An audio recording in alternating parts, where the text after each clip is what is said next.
Good evening, everyone. I want to ask now whether it's all right for you to come next week, next Tuesday, or is this a problem? Who will have a problem coming next Tuesday? Thinking it's the start of the Thanksgiving week. Okay, so they're not turning Thanksgiving week into a week-long holiday. Okay.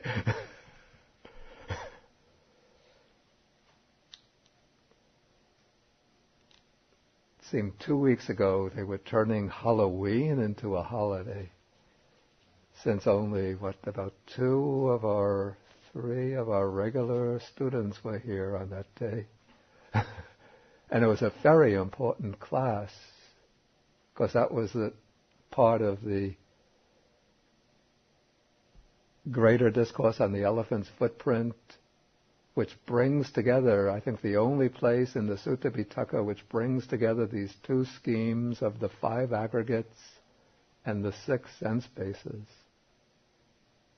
And so those of you who didn't come can still get it when it gets put on the website.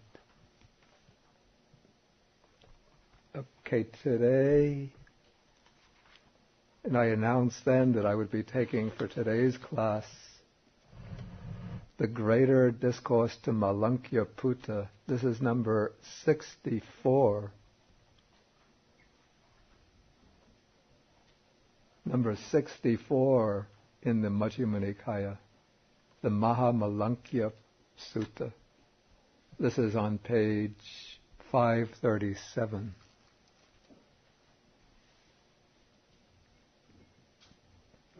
And this is a sutta it begins with a conversation with a monk named Mahamalunkya Sutta.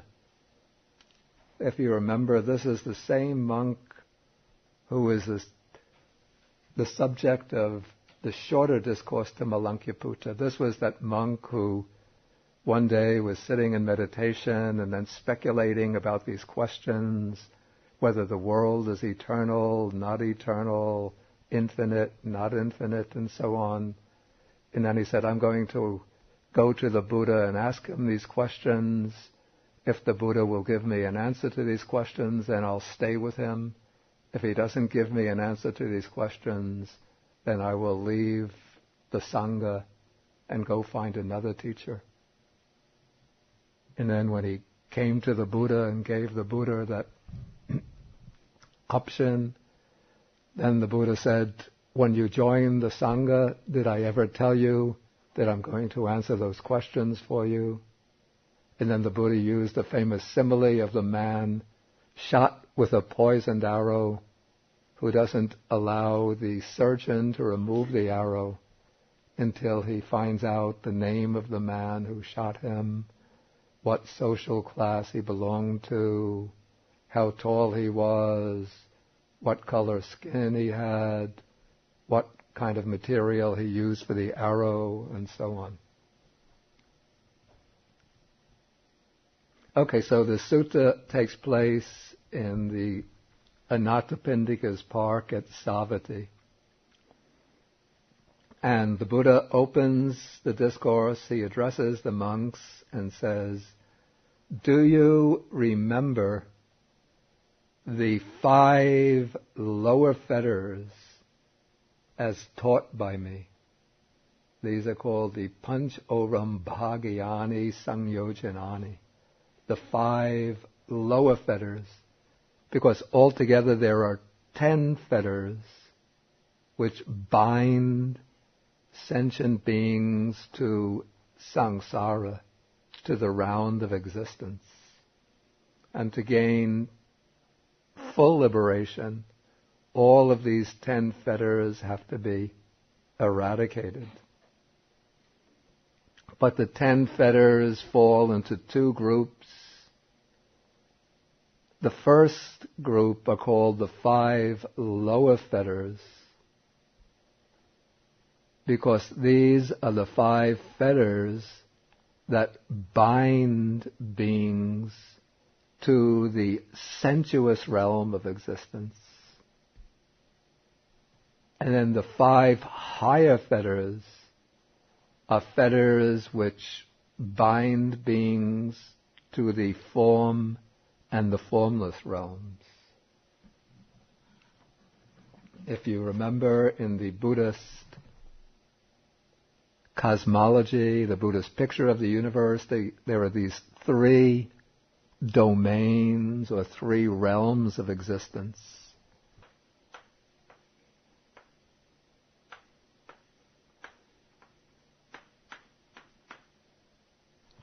Okay, so within the sensuous sphere of existence, the Kama Dhatu, we have 10 planes of existence, the hells, the animal realm, the sphere of hungry ghosts or tormented spirits, human beings, and then the Deva realms or heavenly realms.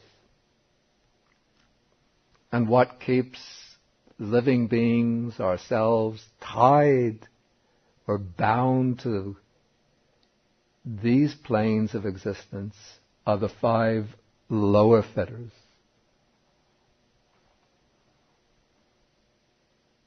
And then even if one breaks the 5 lower fetters, then one becomes a non-returner. This is called an anagami, which means that one doesn't come back anymore to the rebirth in the sensuous realm of existence. One doesn't come back to rebirth in any of these 10 planes of existence, of unhappy existence.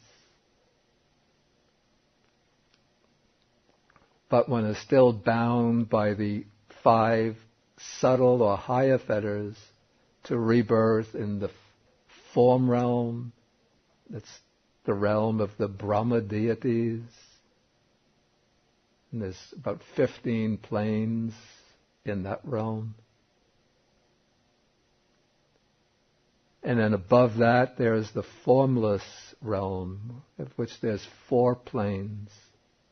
The subtle or form, the higher fetters bind one to rebirth even within the formless realm.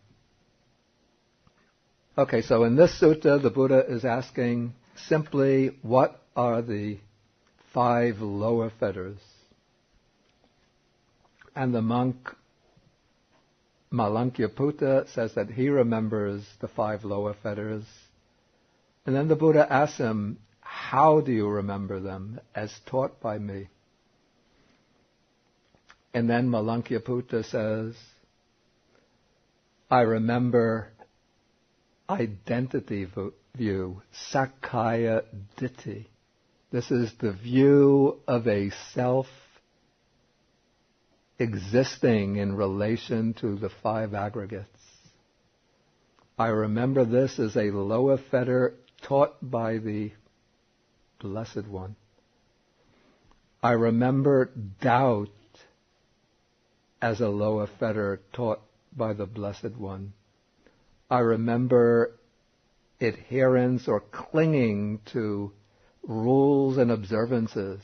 This is clinging to things like rites, rituals, ascetic rules, with the belief that just by following these practices, these observances, one can gain liberation. This was a common belief in India in that period, even today. So clinging to this kind of belief or view is a fetter taught by the Blessed One. And I remember sensual desire as a lower fetter taught by the Blessed One. I remember ill will or anger as a lower fetter taught by the Blessed One. Okay, that is how I remember the 5 lower fetters as taught by the Blessed One. Right? Okay, now the Buddha says, Mahamalunkya to whom do you remember my having taught these 5 lower fetters in that way? And this is rather strange because this is the way the Buddha usually teaches the 5 lower fetters. If you look, especially in the Samyutta Nikaya, there are many suttas where the Buddha says, what are the 5 lower fetters? And he just enumerates them exactly in the same way.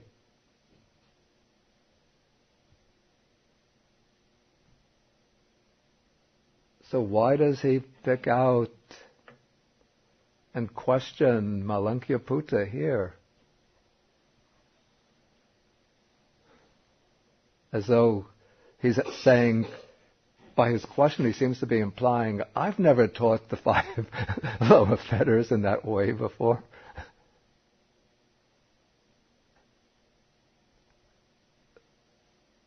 He seems to be saying, who did you ever hear me teach the 5 fetters in that way to?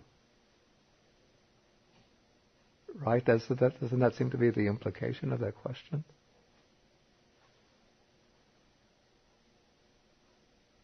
Why do they do that? Anybody have any idea? Seems like he's not asking who did I teach what they are, but who did I,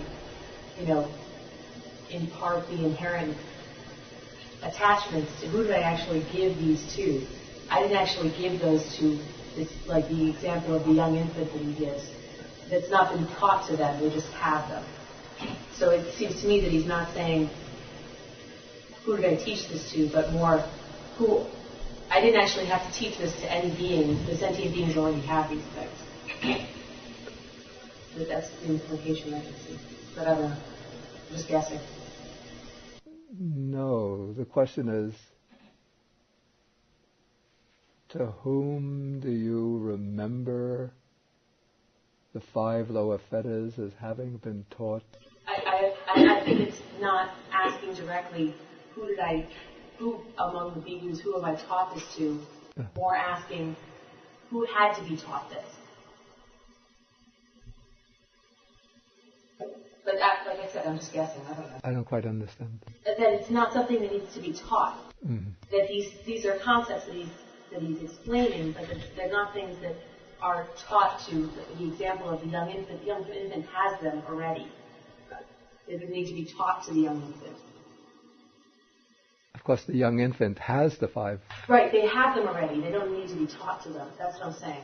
That he's saying, I'm saying it's not he's not asking, okay, well, who did I teach this to? He's saying, well, I didn't actually have to teach this to the sentient beings. They had this already. I believe that's the implication I'm reading into this. But I could be misreading. I'll think about that explanation. Anyway, taking the question the way I understand it, I don't know the answer to my question. It's not that I have some answer stored up in my mind. It's a puzzle to me also. Anyway, here the Buddha goes on to say that if you were to answer in that way, then the wanderers of the other sects can refute you with the simile of this is the young infant who's lying on its back, doesn't even have the notion of Sakaya. Sakaya means this person who is the combination of the 5 aggregates.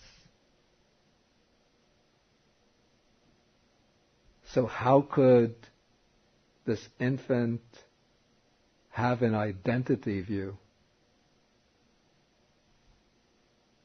Okay, and so the infant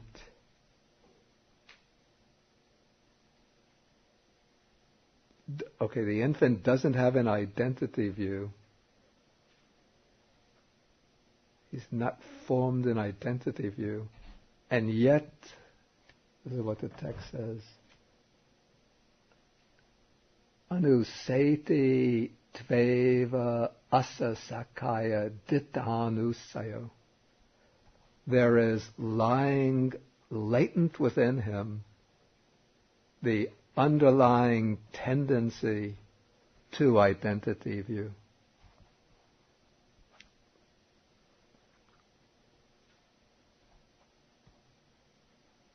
Okay, so the tendency to identity view lies within him. I think I see the way the idea is starting to take shape. Okay, let's just continue. The young, tender infant lying on its back. Okay, here, this is interesting. Does not even have the notion, the text says, dhammesu, dhammas. Here it's translated teachings, but we could also translate it as things in general. So how could doubt about the teachings arise in him? Or how could doubt about things arise in him? So a newborn baby doesn't even have yet any kind of picture of the world, let alone ideas about religious teachings. And so, if you just look at the little baby, you say there's no doubt, that little baby has no doubt about the Dhamma, no doubt about the Buddha, about the Dhamma, about the Sangha. He has no identity view. Okay, but the anusaya, the underlying tendency, lies within him. Then the young, tender infant lying on its back does not even have the notion sila or silesu. That could be translated precepts, rules. So how could adherence to rules and observances arise in him? And yet this underlying tendency to adherence to rules and observances lies within him. The young, tender infant lying on its back does not even have the notion kamesu, sensual pleasures. A kama, he doesn't even have the notion kama.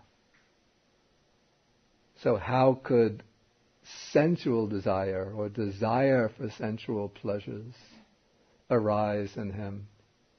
Yet the underlying tendency to sensual lust, here the text uses a different word, kamaraga anusaya, lies within him. So if anybody tells you in a psychology class, Sigmund Freud was the one who came up with the idea of, what is it called, the sexuality of children or of infants. You tell that psychology professor, 2,500 years before Freud, the Buddha said it in Majjhima Nikaya Sutta number 64. And your psychology professor will say, really? Show me the place.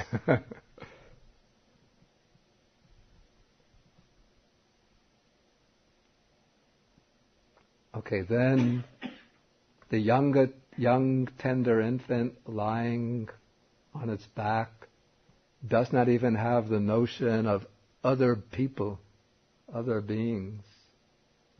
So how could ill will towards beings or people arise in him?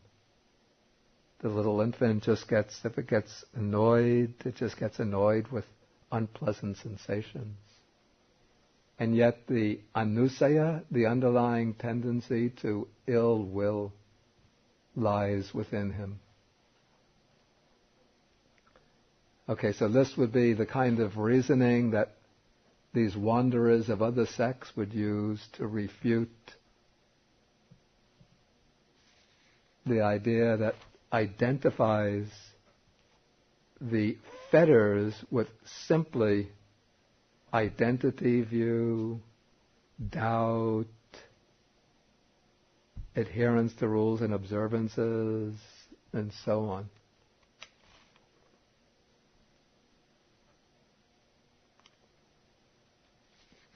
Because they point out that these underlying tendencies are existing in the infant.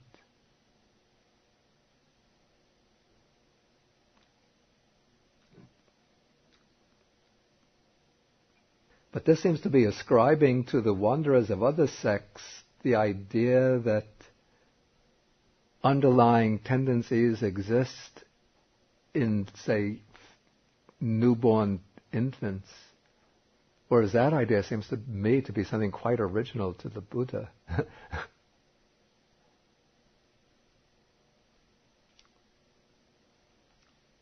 Doesn't it?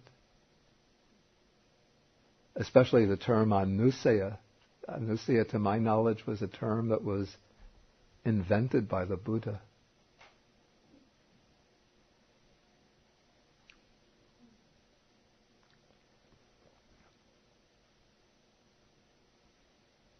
Okay. Anyway, when the Buddha says this, now Venerable Ananda speaks up and he says to the Buddha, now is the time for the Blessed One to teach the 5 lower fetters. So now he's asking the Buddha to give a precise explanation. What is meant by the 5 lower fetters? Okay, so now the Buddha says, here an untaught ordinary person, this is the worldly person, who has no regard for the noble ones and is unskilled and untrained in their teaching, and so on. This person lives with a mind that's obsessed and enslaved by identity view. The worldly person is always forming some view of self and trying to relate this idea of self to the 5 aggregates. And he does not understand, as it actually is, the escape from the arisen identity view. According to the commentary says that the escape is nibbana, but I don't really feel so comfortable with this explanation in the commentary. I would say that the escape is rather the means of getting rid of the identity view.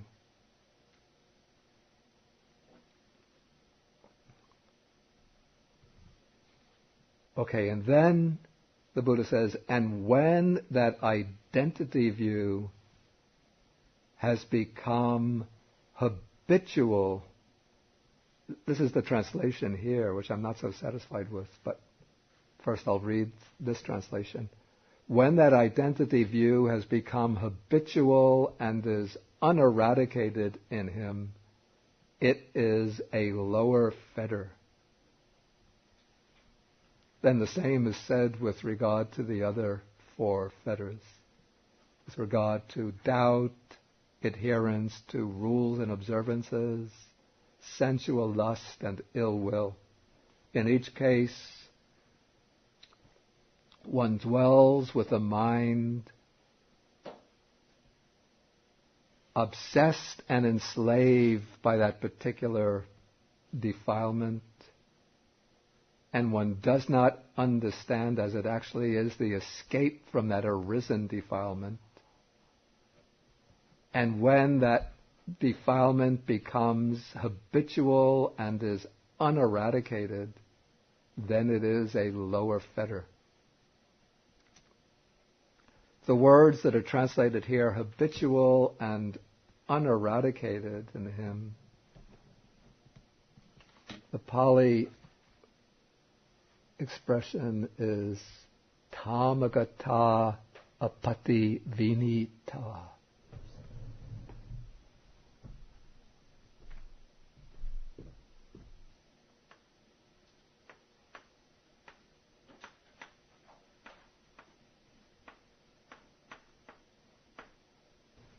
Tamagata it would translate become strong, attain strength. And apati vinita means not removed, not dispelled. Eradication implies cutting off at the root, but not removed and not dispelled. Doesn't seem to imply, the word apati vinita doesn't seem to imply such a radical eradication. But it can be just in our day-to-day life that we don't control these defilements, don't make an effort to suppress them, keep them out of the mind.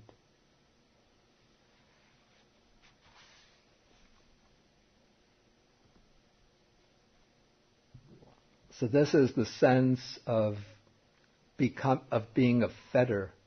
When these 5 states, according to this text, when these 5 states become strong and they're not subdued, not removed.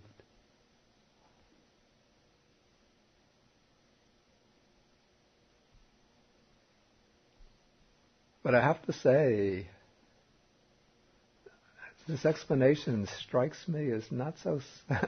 I mean, I don't like to be contradicting the Buddha, but the explanation seems to me not so satisfactory, because first they're explained in relation to an uninstructed worldling whose mind is what's the expression used? Obsessed and enslaved by these 5 things.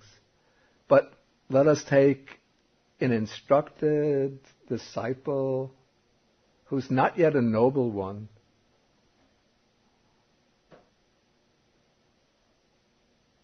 but who's still practicing the path, still cultivating, and he's not yet reached any level of realization. We would still say that this person has the 5 lower fetters. He's not yet reached the stage of stream entry.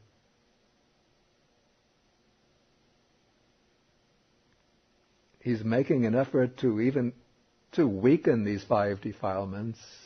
Maybe he's reached a high level in practice of insight meditation so that the 5 are quite weak and that they're not actively obsessing the mind, so that they're not, we could say that they've been subdued, they're constantly being removed.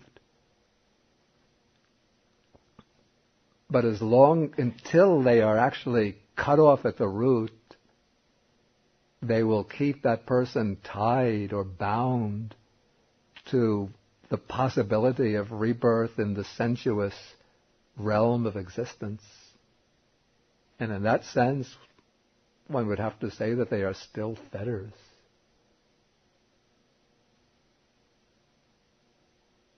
Yeah. It says the identity, each of these, it says it becomes habitual. Once it becomes habitual, then it becomes a fetter. That's what the text says. Once something becomes habitual, yeah. Let's take smoking. Smoking becomes habitual because you don't think about it yeah. at all, and you do it all the time, and then it becomes habitual. And then you learn, okay, smoking's harmful. Well, that doesn't eradicate the habit. Yeah. You're still fettered by the habit. Okay. Because the habit was built up when you were uninstructed. Now that you're instructed, you could work on eradicating it. Yeah. But you're still fettered in the same way. Yeah. It's talking about the beginning of creation of the fetter. Yeah. But it doesn't talk about like what happens later on during the practice. That it no longer, it would be called a fetter at that point. It would still be a fetter. It had its beginning way back when you were an uninstructed worldling. When you were what? When you were an uninstructed worldling. Okay, it had a beginning when one was an uninstructed worldling. But it seems the Buddha is giving special emphasis to this idea that these 5 states, it's not enough just to enumerate the 5 states. That's not enough to call them fetters, but it's when they become habitual and are not dispelled, not removed, that's when they're fetters. And so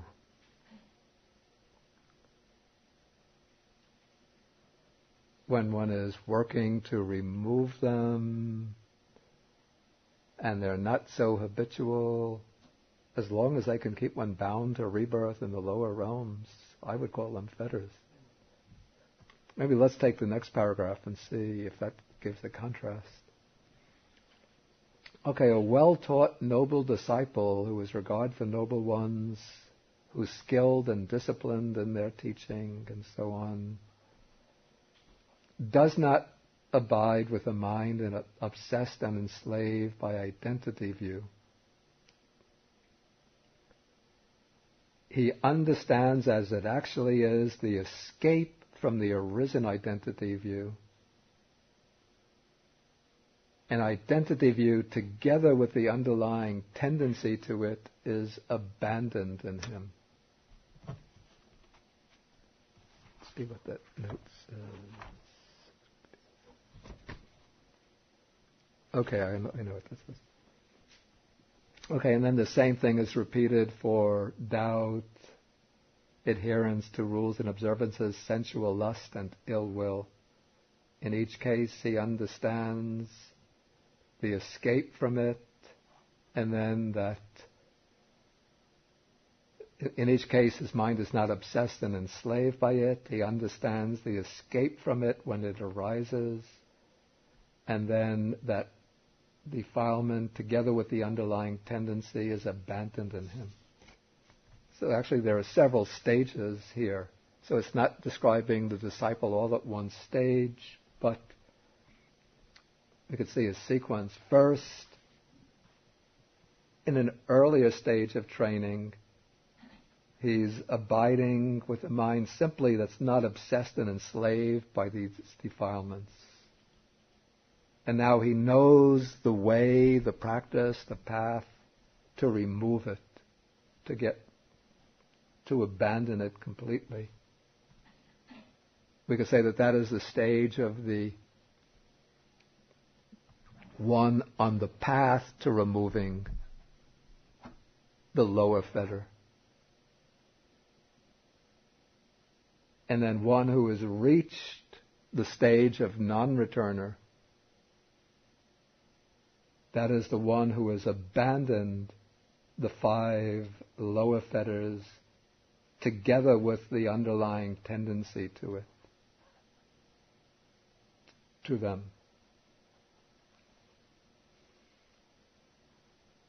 And here this passage is making an apparent distinction between an underlying tendency and the fetter. And what it is recommending, sort of the goal, is to get rid of not simply the fetter, but the fetter together with the underlying tendency. And this is quite consistent with the simile of the young child lying on its back. Because if we take the young child lying on its back, one would say that the young child lying on its back doesn't have the 5 fetters. This is using this definition of the fetter as something which is strong and not subdued, not removed, or habitual and uneradicated. Because for this young child lying on his back, we don't even have the notions on which these 5 defilements arise. He doesn't have any identity view, no doubts, no clinging to precepts and observances. Well, I'm not so sure about he doesn't have any kind of sexual desire. He does get anger, but he doesn't have ill will towards people because he doesn't even have the idea of a person yet. So one would say that this young child infant doesn't have the 5 fetters. On that definition of fetter. But the infant has the 5 anusayas, the 5 underlying tendencies.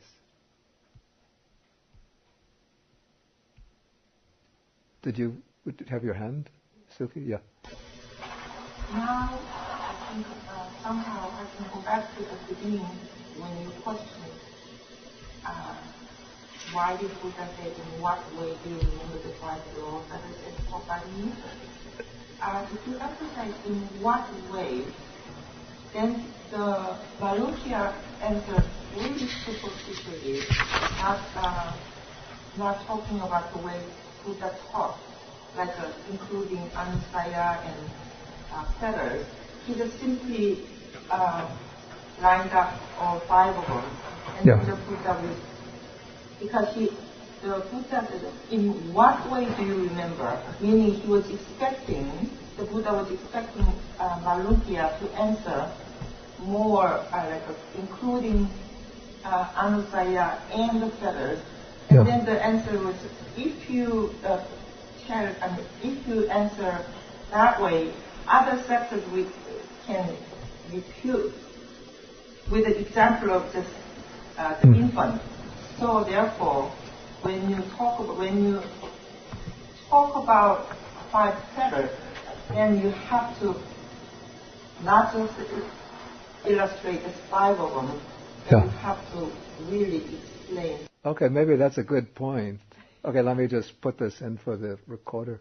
But if I understand your point, that when you're asked about the 5 lower fetters, it's not enough just to enumerate what they are, but one has to give some explanation about how they function, how they relate to the person's psychological life. If one just enumerates them as 5 states that can arise or not arise, then the outside wanderers will use that example of the infant to refute one. That's a possibility.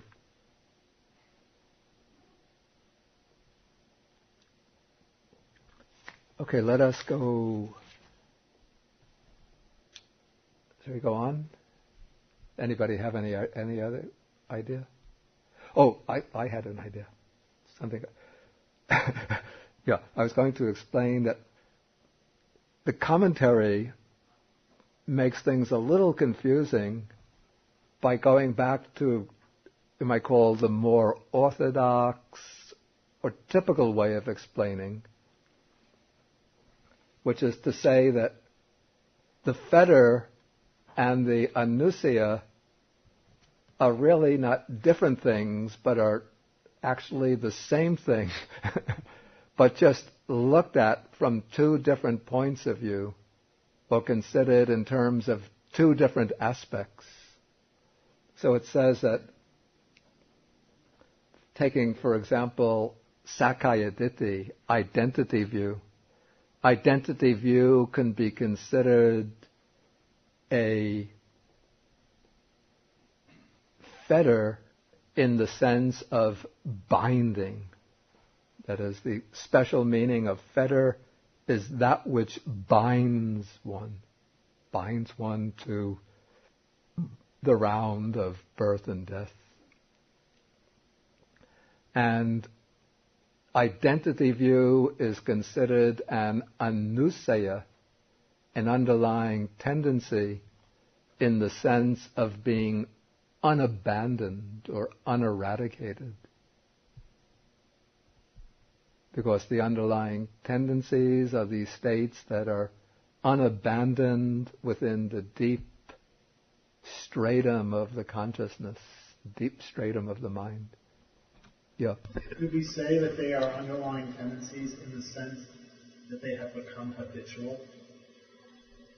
One might say that for different people, different underlying tendencies, different people have the underlying tendencies in different strengths depending on their habitual actions, their habitual behavior patterns.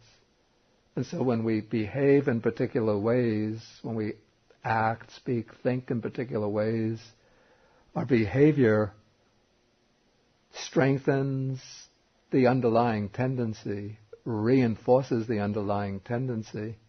And so even though the behavior changes from moment to moment, day to day, but once that underlying tendency gets strengthened and reinforced, then that underlying tendency remains as a disposition in the mind to behave in that particular way. And then when there is the right stimulus, right provocation, coming together of particular external conditions, then it will provoke that underlying tendency, habitual tendency, to manifest in that same type of behavior. So everybody has these underlying tendencies until they get eradicated by the attainment of the different paths, supramundane, world-transcending paths. But people have them in different strengths depending on their own past behavior patterns, their own dispositions of character. I was just going to say, the simile of the infant, couldn't that be by virtue of his birth into the human realm? He automatically has the tendency, until he finds the path, that he will develop the fetters? Actually, all infants who are born into the human realm have these underlying tendencies. Yeah, in fact, that's what the text says, that all in this young child lying on its back, these underlying tendencies are present. Yeah, the point is just that even the idea on which the fetter is based is not yet present. So one can't say, on this understanding of the fetter, one can't say that the fetter is present. But even though the fetter is not present and can't be present, the underlying tendency is there. But here it seems that at the bottom one is returning to the position, in that last sentence one is coming back to the position that the underlying tendency is really the fetter itself, since that is what keeps one in bondage. And so what one has to eradicate is the underlying tendency. Okay, let us go. Oh, okay, Tom. When the Buddha was born as a human, he must have not reached that point of being unbound in his previous life. Okay, the question is, when the Buddha was born as a human, he must have reached that point of... not reached the point of losing the underlying tendencies. That is the case, the way it's understood. That, of course, he would have had the accumulation of many, many meritorious factors, perfection of many of the sublime virtues of countless past lives, but he hadn't yet eradicated these underlying tendencies, because that comes only with the attainment of full enlightenment under the Bodhi tree. Okay, now the Buddha says, there is a path, a way to the abandoning of the 5 lower fetters, that anyone without relying on that path, on that way, shall know or see or abandon the 5 lower fetters. This is not possible. Then he gives a simile, just as when there is a great tree standing possessed of heartwood, it is not possible that anyone can cut out its heartwood without cutting through its bark and sapwood. So too there is a path. It just repeats the first sentence. There is a path, and so on. And then the next paragraph states it positively. There is a path, a way to abandoning the 5 lower fetters, that someone, by relying on that path, on that way, shall know and see and abandon the 5 lower fetters. This is possible. Just as when there is a great tree standing possessed of heartwood, it is possible for someone shall cut out its heartwood by cutting through its bark and sapwood. So too, by relying on this path, one can abandon the 5 lower fetters. So if one wants to get to the heartwood of a tree, One has to cut through the bark. The heartwood is the wood on the core of the tree. One has to cut through the bark and then through the wood on the outer rings of the tree. And so to cut off the 5 lower fetters, one has to rely on this path. And now, usually in the suttas, when we see the different stages of realization presented, we have 4 stages of realization. And the first stage of realization is the stage of stream entry. And that stage cuts off the 3 lowest fetters, the first 3 of the 5 fetters. It cuts off identity view, doubt. Actually, this starts to get a little complicated. I think we'd better leave this for next week.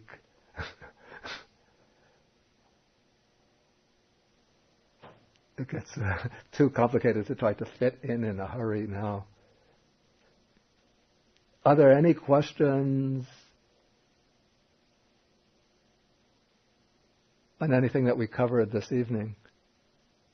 Anything about the fetters, anusayas? One thing I should mention about the anusayas is that another interesting point. Usually in the suttas, we have 2 ways of explaining the anusayas. I think I've gone through these in class, and I think we've encountered them already. One is in terms of 3 anusayas, 3 underlying tendencies. One is raga anusaya, the underlying tendency to lust or attachment, which is based on pleasant feeling. The other is called patigha anusaya, the underlying tendency to aversion based on painful feeling. And the other is called avijja anusaya, the underlying tendency to ignorance, which is based on feeling that's neither painful nor pleasant, or neutral feeling. We already came across that set of anusayas when we did the sutta on the 6 sets of 6, sutta number 148. And then the other set of anusayas is 7 anusayas, 7 underlying tendencies.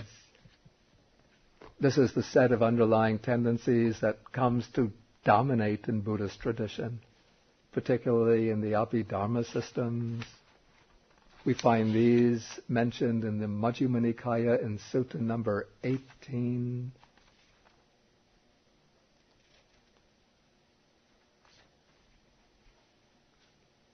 The underlying tendency to lust, to aversion, then to views, to doubt, to conceit, to craving for existence, and to ignorance. Is that 7? Doubt, conceit, craving for existence, and ignorance. Did I mention all 7? But this sutta here seems to be the only one in which underlying tendencies to things like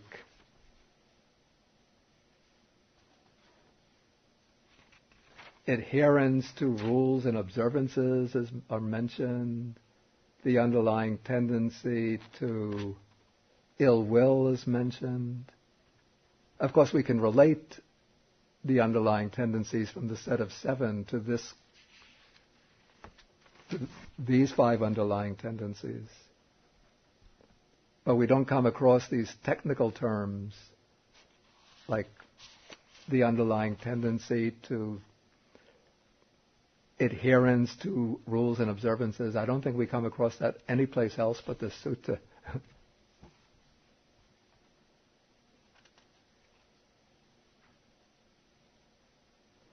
Okay, so after this sutta, if I finish it early next week, then we will do sutta number 52, which is somewhat similar. Sutta number 52 is similar to the second part of the sutta.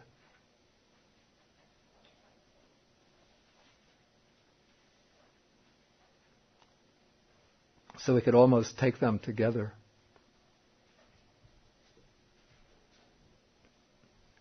Again, I should mention that the week after Thanksgiving, that is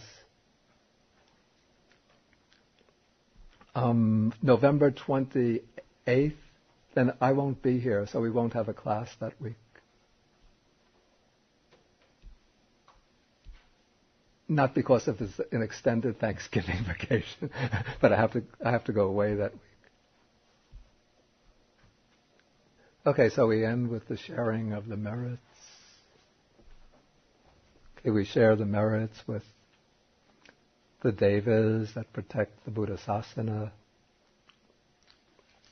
with the bhutas, the dragon spirits, and with all other beings, wishing that they rejoice in these merits and protect the Buddha's teaching, protect the world, protect ourselves and others.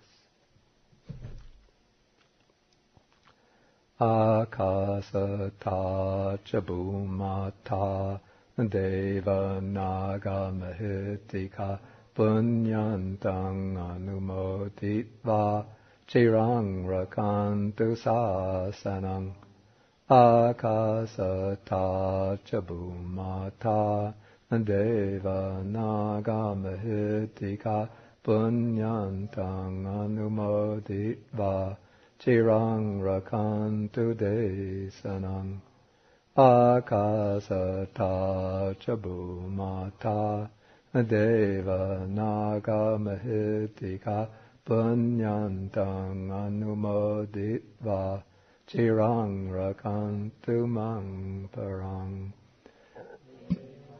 Atacha amhehi sampadang punya sampadang sabbe deva anumodantu sabba sampati siddhya etavatacha amhehi sampadang punya sampadang sabbe bhuta anumodantu sabba sampati siddhya etavatacha amhehi